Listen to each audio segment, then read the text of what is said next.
Over the course of centuries, Dutch colonizers brought all of Indonesia under one government, known as the Dutch East Indies. But when the Netherlands was occupied by Germany, an Indonesian statesman took his chance. In 1945, he declared independence of the Republic of Indonesia. It would take another 10 years for Indonesia's tumultuous road to independence to end in victory.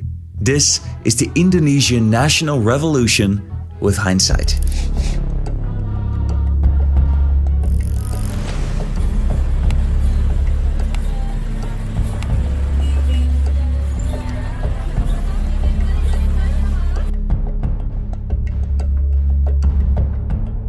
In 1927, Sukarno established the Indonesian National Party with friends from college. They advocated independence and were against imperialism and capitalism. The German army storms past the border patrols. 2 years after the Netherlands was invaded by Germany, the Dutch East Indies came under attack by the Japanese. It took them less than 3 months to overrun the entire colony.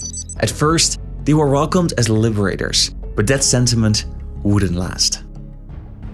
Japan recruited forced laborers, and under their watch, hunger was widespread. This killed over 4 million people under Japanese watch. But the Japanese also trained, armed, and educated Indonesian nationalists, and this set the stage for Indonesia's struggle for independence.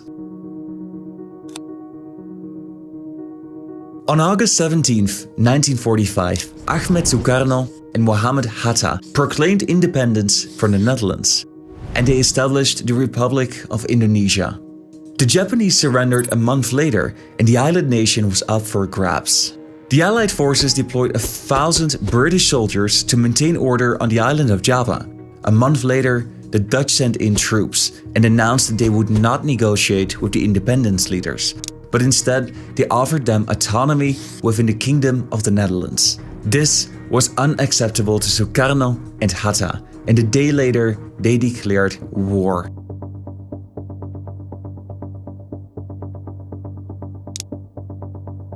This kicked off the first conflict phase in Indonesia's road to independence. The Dutch, British, and Indonesian troops clashed on Java and Sumatra. On October 13, 1945, the war started.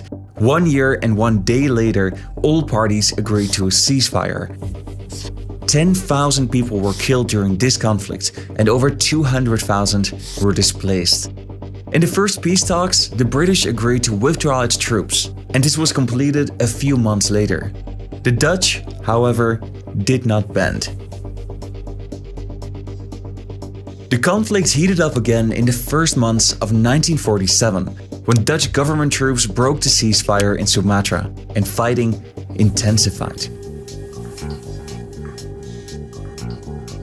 This lasted from December to March, and during this period 5,000 people were killed.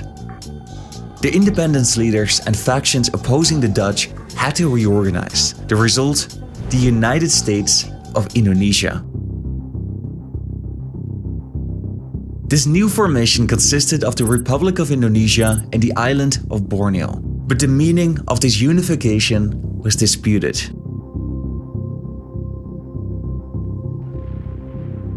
The Netherlands, still recovering from World War II, was weakened and partly therefore showed a willingness to negotiate.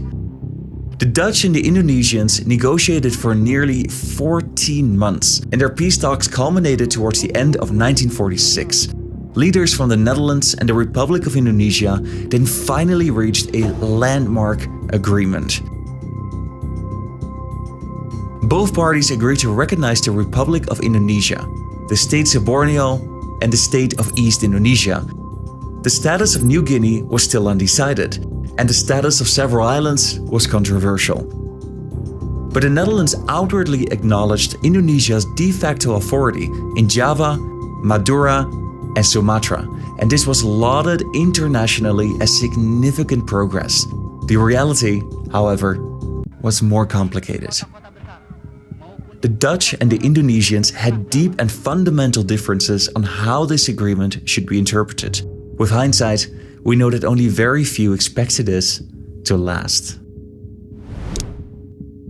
After reaching the agreement, the Dutch offered 5 proposals on how it could be implemented, but all were deemed unacceptable by Indonesia. The US offered financial support to Indonesia if they would agree to these terms, and it seemed to work, as it persuaded some leaders to accept a few of these conditions, but not all. Then the Netherlands demanded a ceasefire, which Indonesia rejected, and this was reason for the Dutch to end all negotiations. Fighting resumed and intensified.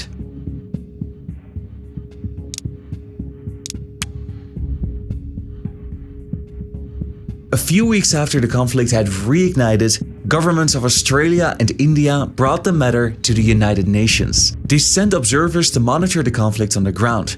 The UK and later the United States offered to facilitate negotiations, but the Netherlands showed little to no willingness to talk.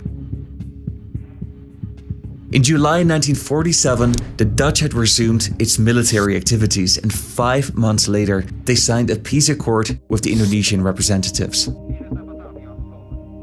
They met aboard the USS Renville, which was anchored in Jakarta Bay. All parties agreed to recognize a ceasefire along the so-called Van Mook Line. Much of what we now recognize as sovereign territory of Indonesia was then still under Dutch control. But the Dutch desperately wanted to re-establish their entire colony. Little under a year after all parties had promised a ceasefire, the Dutch made a series of military advances. They aggressively fought to gain control over major cities on Sumatra and Java, and by the end of 1949, they had gained the upper hand on both islands. But this series of military successes by the Netherlands was condemned by the international community. The League of Arab Nations voiced support for Indonesia and demanded that the Netherlands would retreat. The UN Security Council continued to order ceasefires, which the Dutch ignored every single time. Then the United States, who had been a powerful ally of the Dutch and who sought to defend its trade relations through Dutch authority in the region, made a critical decision to withdraw its support. This made the Dutch fragile and willing to negotiate. The United Nations formed a new council in January 1949. They mediated negotiations in The Hague, and later that same year, on December 27, 1949, Indonesia finally gained its independence. Watch one of these 2 videos next. There are many more momentous events that shaped the world. The video on the right is my personal suggestion, and the one on the left is suggested to you by the YouTube algorithm. So click on the one that piques your interest, and I'll see you there.